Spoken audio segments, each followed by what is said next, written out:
Super 8-ലെ ആദ്യ മത്സരത്തിന് team India ഇറങ്ങുകയാണ്. അഫ്ഗാനിസ്ഥാനാണ് എതിരാളി. ഇത്തവണ കളി വെസ്റ്റ് ഇൻഡീസിലാണ്. അതുകൊണ്ട് തന്നെ ടീമിൽ അഴിച്ചുപണി ഉറപ്പായും ഉണ്ടാകും. ഇതുവരെ 3 പേസർമാരും 2 സ്പിന്നേഴ്സും കളത്തിലിറങ്ങിയെങ്കിൽ സൂപ്പർ 8-ൽ 2 പേസ് 2 സ്പിൻ കോമ്പിനേഷനാവും പരീക്ഷിക്കുക. അപ്പോൾ കുൽദീപ് അല്ലെങ്കിൽ ചഹൽ ടീമിലേക്ക് എത്തും. സിറാജിൻ്റെ സ്ഥാനം പോകും. ഓപ്പണിങ്ങിൽ കോഹ്ലിയെ മാറ്റാനുള്ള സാധ്യതയുണ്ട്. പകരം ജയ്സ്വാളിനെ കൊണ്ടുവന്നേക്കും. ഇന്ന് പ്രാക്ടീസ് മാച്ചിൽ ഖലീൽ അഹമ്മദിൻ്റെ ബോളുകൾക്ക് മുന്നിൽ കോഹ്ലി പതറുന്നത് വാർത്തയായിരുന്നു. അതുകൊണ്ട് കോഹ്ലിയെ 3-ാം നമ്പറിൽ ഇറക്കുമെന്ന് ഏറെക്കുറെ ഉറപ്പായി.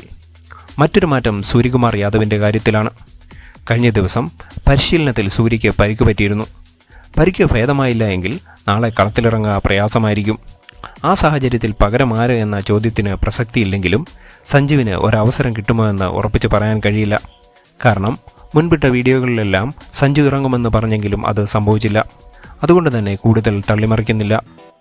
ബാർബഡോസിലെ പിച്ചിൽ ആവറേജ് സ്കോർ 160 അതുകൊണ്ട് തന്നെ റൺസ് ഒഴുകുമെന്ന ഉറപ്പാണ്. അഫ്ഗാനെ വലിയൊരു മാർജിനിൽ തോൽപ്പിക്കാൻ സാധിക്കട്ടെ എന്ന് പ്രത്യാശിക്കാം.